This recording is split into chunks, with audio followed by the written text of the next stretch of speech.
Ya, selamat malam semuanya. Terima kasih Pak Budi, Bu Anastasia, dan sahabat tadi Ting ya. Ya memang ini refleksi Mei 98 selalu menjadi acara puncak di peringatan tragedi Mei 98. Dan bagi kami di pengurus Budiantong ini bukan kami mengorek luka lama atau ingin ini cari siapa yang salah, itu bukan urusan untuk mencari siapa yang salah, siapa yang urusan bukan tanggung jawab kita, tapi tanggung jawab kita sebagai warga negara, sebagai anak bangsa. Tengah-tengah tegang, di tengah-tengah ketakutan, ada mungkin merasa saya itu akan mati nggak? Enggak. Tapi takut sekali. Tapi ada nggak di tengah-tengah itu ada satu masa, entah berapa menit, berapa detik, rasanya ada tenang sekali.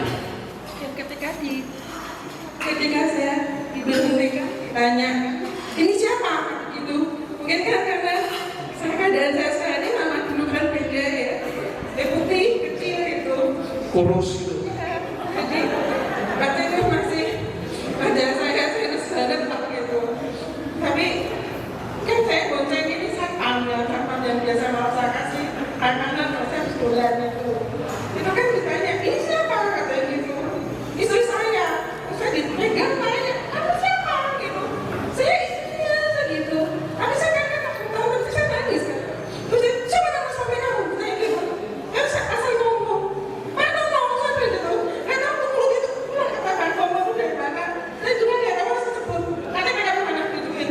Sebegitunya, saya tidak dipercayai bahwa saya itu istrinya lagi bisa terus dibuka. Ternyata namanya Marco. Itu yang saya bilang. Saya menemukan satu mujizat yang luar biasa dan ketenangan yang buat saya seperti itu guys. Tuhan terima kasih. Saat itu juga Anda merasa tenang waktu namanya ternyata benar Martono.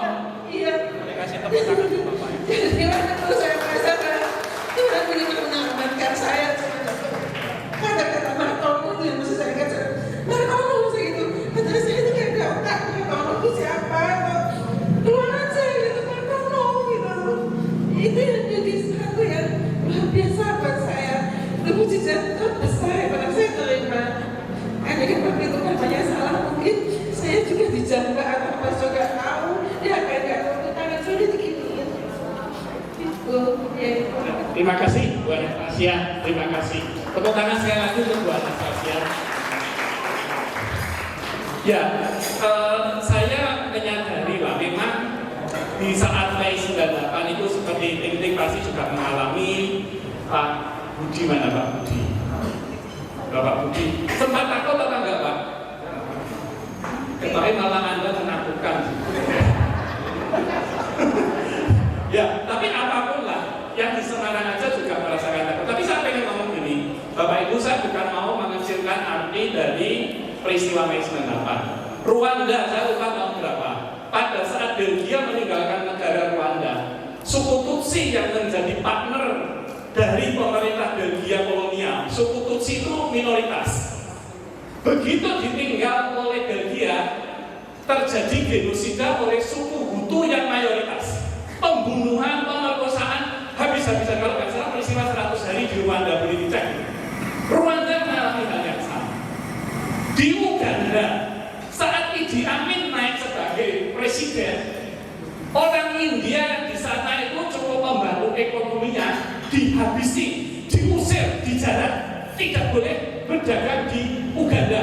Ekonomi Uganda langsung drop saat itu. Begitu Idi Amin jatuh, baru orang Indianya diundang balik untuk membantu membangun Uganda.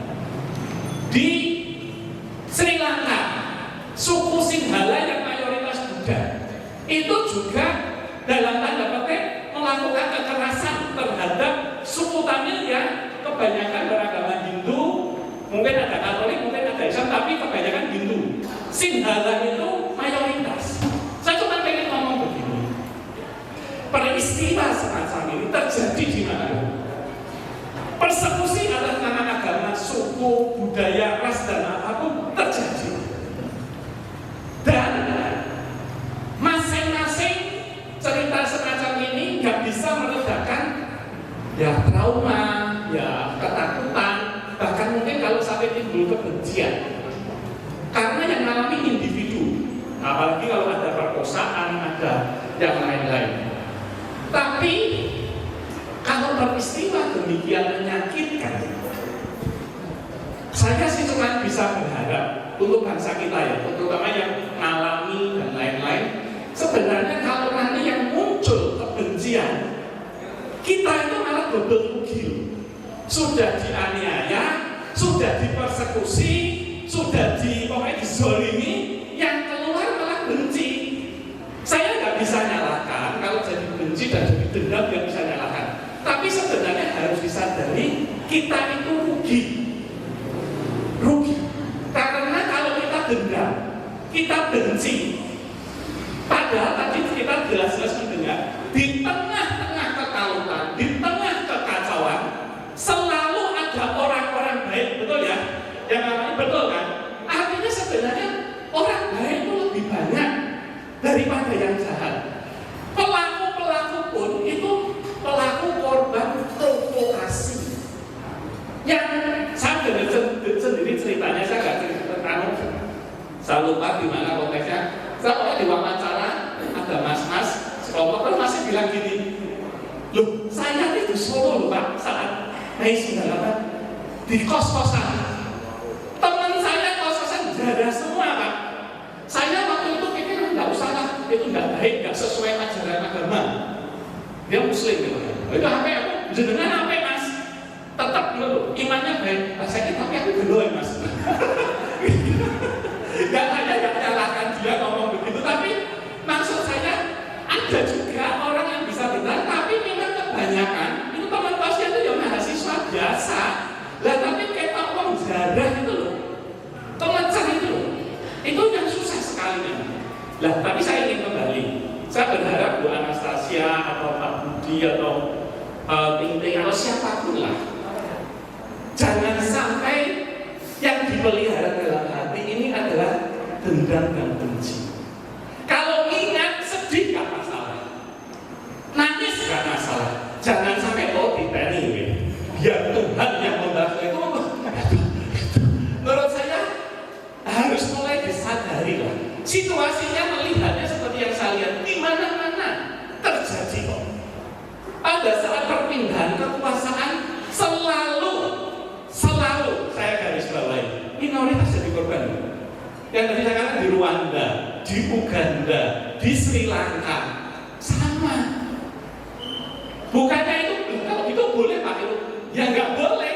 Tapi memang itu caranya perebutan kekuasaan manusia itu demikian, sedihnya demikian. Jadi jangan sampai terus kita bilang, kalau itu memang orang itu nggak ada yang baik, isinya orang jahat, susah loh ketemu orang baik. Di mana-mana ketemunya orang jahat. Kalau sampai orang gitu, saya ada satu nasihat Bapak Ibu. Kalau kamu susah ketemu orang baik, kamu jadilah orang baik, itu aja. Supaya nanti bisa memperbanyak orang baik. Jangan nyari orang baik, kamu jadi baik dulu. Jadilah virus kebaikan. Itu yang harus dilakukan. Ya jadi tadi ada rujak pare, ada bunga telang, ada meletakkan bunga melati dan lain-lain. Itu sebenarnya simbol-simbol yang coba kita hidupkan sehingga hal yang semacam ini yang menurut saya sangat keji sebenarnya dan sangat memalukan. Tapi ya jangan kita gimana, negara-negara lain juga melakukan kekejian dan hal yang baik semacam ini. Khmer Merah di Kamboja seperti apa? Itu pembunuhannya lebih sadis loh. Saya sempat lihat filmnya terakhir. Wah itu jutaan itu, mungkin 1/4 rakyatnya dibunuh oleh Khmer Merah itu. Itu sadis juga. Sampai didirikan museum The Killing Field. Saya pernah ke sana Bapak Ibu. Kalau ke sana ya masih bawaannya loh. Dan kalau jalan itu nanti ada tulang, kadang ada baju itu memang bekasnya nggak diambilin, memang di sana ada semua. Dan di satu ruangan nanti ada satu kayak gedung isinya tengkorak semua. Dan saya waktu di sana masih banyak lalatnya. Dan itu peringatan jangan sampai terulang. Ya Bapak Ibu, jadi ini maksud dari kita mengadakan ini bukan untuk mencari kebenaran. Kita harus cari itu tugasnya mungkin penguasa. Tugas kita sebagai warga negara jangan sampai ini dilupakan, dan kita bareng-bareng merajut kebersamaan semacam ini, bersama-sama menumbuhkan bibit kebaikan, mengikis kebencian itu yang paling penting. Dan malam ini juga seperti peringatan tahun lalu saya sudah mengatakan, refleksi 98 tidak hanya berhenti di sini saja. Refleksi 98 harus juga menatap masalah di depan mata kita. Kekerasan seksual tidak hanya terjadi saat 98, itu sudah terjadi. Kita nggak bisa mengubah, nggak bisa dikoreksi kok, nggak bisa. Yang belum terjadi di depan mata masih banyak sekali. Bung Yandram sudah berusaha mengadvokasi beberapa kali. Ada satu misalnya kekerasan terhadap waktu itu pacar digebuki di kos-kosan. Kita undang, kita ajak ngomong-ngomong, kita bantu secara kepolisian, tapi endingnya memang tidak sesuai harapan kita, akhirnya damai. Ya sudah, tapi kita sudah berusaha pengen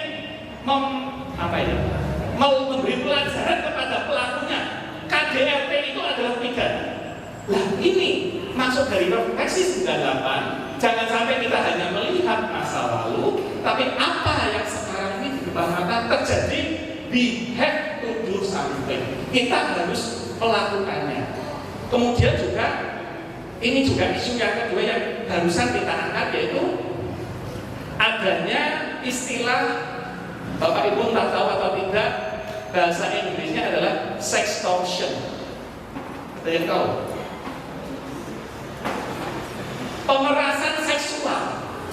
Jadi sekarang ini anak-anak kecil usia SD, SMP, SMA, terutama perempuan, di DM lewat IG, dijak kenalan oleh orang tidak dikenal, dibujuk-bujuk, dipuji-puji, istilahnya dalam IG di love bombing. Wah, kamu cakep deh, dikasih hadiah kecil-kecil, sudah ketangkap hatinya, suruh buka baju, suruh bikin video porno. Kalau tidak mau diancam, tak tinggal. Ini sudah kandung lengket, padahal tidak pernah ketemu. Kalau enggak, aku bunuh diri. Ini pelakunya terjadi. Dibuka bagian-bagian vital, difoto, di video, dikirimkan. Begitu dapat itu, kirimkan balik. Dan kalau kamu nggak bayar, tak sebar. Pemerasan uang. Uang itu sekarang marak terjadi di mana-mana. Bahkan saya sempat dikasih petugas kepolisian kemarin berurusan ke kantor kami, Pak. Ibu-ibu umur 52 tahun. Itu juga kena. Buka, di foto dikirim jalur duit. Saya penasaran, saya browsing di internet. Ternyata guru-guru Bapak Ibu, bapak dan ibu guru jadi korban. Bapak loh. Yo melu udah di foto dikirim, saya bingung dewe. Ini ternyata perkara yang luar biasa, di luar pemikiran kita. Dan ini Bapak Ibu, anak-anak kita jadi mangsa yang empuk sekali. Karena anak-anak remaja itu, mereka secara hormonal, secara biologis, mereka butuh perhatian yang beda dari orang tuanya, yaitu perhatian lawan jenis. Itu tidak bisa dilawan. Dan Bapak Ibu begitu memberikan handphone ke anak Bapak Ibu, itu bukannya Bapak Ibu memberikan anak Bapak Ibu akses ke dunia luar, enggak. Bapak Ibu memberikan dunia luar ke akses anak Bapak Ibu langsung, masuk ke kamarnya langsung. Begitu handphone di dalam kamar, itu orang luar tidak dikenal bisa masuk ke kamar tanpa keluar-keluar ngetok pintu dulu, langsung masuk ke layar HP. Lah ini sekarang dimanfaatkan, istilahnya adalah predator sex. Saya harus agak terbuka ya, karena ini perjuangan ya. Ini yang kami lakukan di dunia. Jadi setelah refleksi, what can we do right now? Nah ini predator seks ini beredar di mana-mana. Saya diberi petugas kepolisian juga ini berbagi ya. Ternyata predator seks itu punya jaringan, punya mafia lewat mana? Lewat Telegram. Bapak Ibu kalau ketik di Telegram kata-kata password tertentu, saya anak kecil ya.